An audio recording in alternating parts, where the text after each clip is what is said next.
Well, South Australia's history-making ban on single-use plastic starts tomorrow. Hi guys, my name is Jade Dow and I'm a sustainable lifestyle blogger. In this video I'll be talking about the single-use plastic ban, what you need to know, all the grey areas, and a little bit of the history behind this that has concluded to the plastic-free ban. So in 2016, 25th of April, Earth Day, in Australia officially signed the Paris Climate Change Act, which is an act to enhance reduction of carbon emissions and plastic waste. Since the act was signed, we didn't really see true change until 3 years later when Australia officially banned single-use light plastic bags. But the whole idea with this heavyweight plastic bag being sold for 80 cents, it was to encourage people to bring more reusable bags, and there has been results. There's been an 80% decrease in the use of single-use plastic bags since then, because I myself am one of those people that just uses those bags over and over again, or I red cycle them, or I just bring my own reusable bag. There is a lot of stores that still issue out plastic bags free of charge, or they just initiate it into the cost without actually telling you. With Coles and Woolworths, you do have to scan the bag itself and pay for it, but I guarantee you a lot of people just take the bag because, well, 80 cents could be a lot of money for people. And do I think this is an absolute solution? No, I think it is a band-aid solution. We can go on to using paper bags, but this would mean more reduction of trees and forests, and we only have 40% left of our Australian rainforest here in Australia. In 2020 April, we did see a quiz come out by the Greens saying what have your say about the ban on plastic straws and other single-use plastics used in cafes, grocery stores, and so on and so on.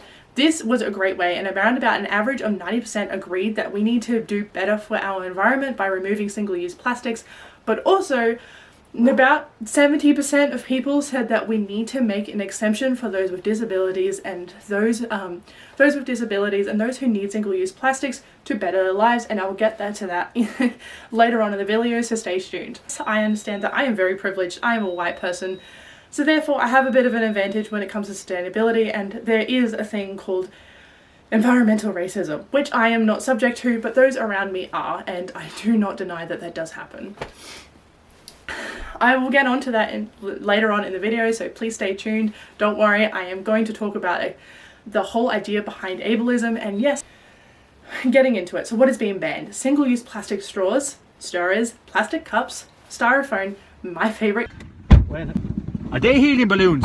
Helium balloons, and microbeads in New South Wales, Sydney.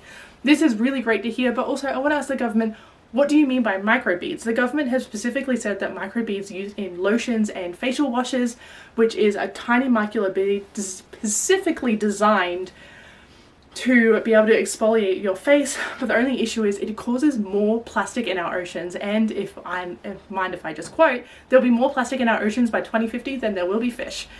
Is this a problem? Hell yes, and we have no idea what microplastics will do to our health, or will do more to our... We know the effects that it does to our environment, but we have no idea what it will do to our health, because it is starting to end up in our food chain, it is ending up into our bodies, and a recent study was found that it's actually starting to show up in female placentas.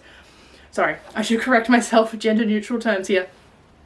Turning up in people's... can't breathe.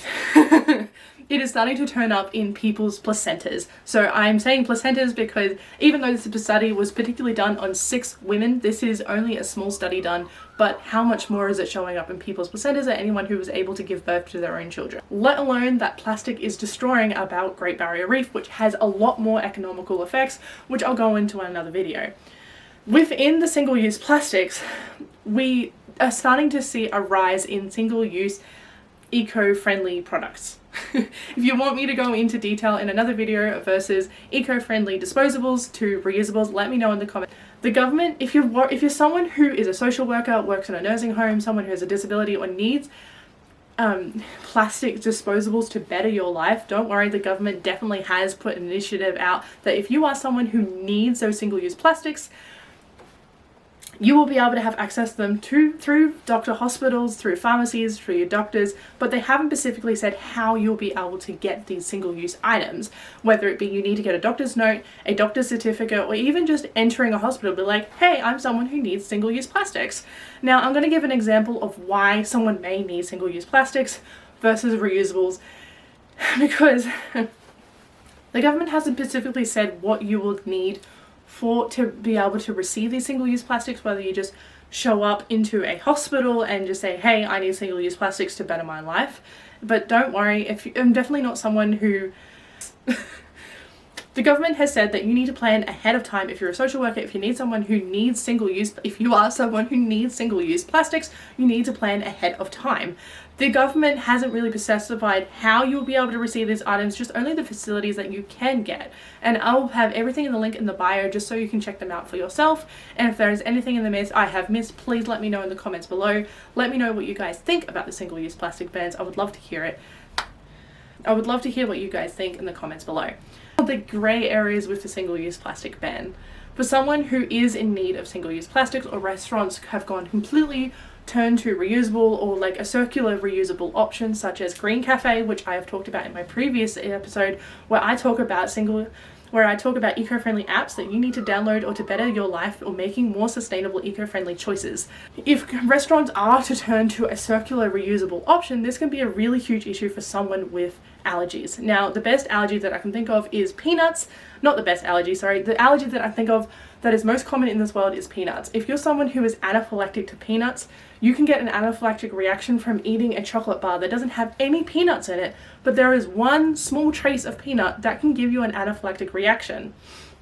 And now this is on the description of the back of chocolate bars of products that say may have traces of peanuts. You can still get an anaphylactic reaction, and yes, this is something that you can totally avoid, but not everyone wants to carry around single-use plastic containers for their entire life. If you're someone like me, I carry around a very small bag, and it fits my camera and my phone, and that's it.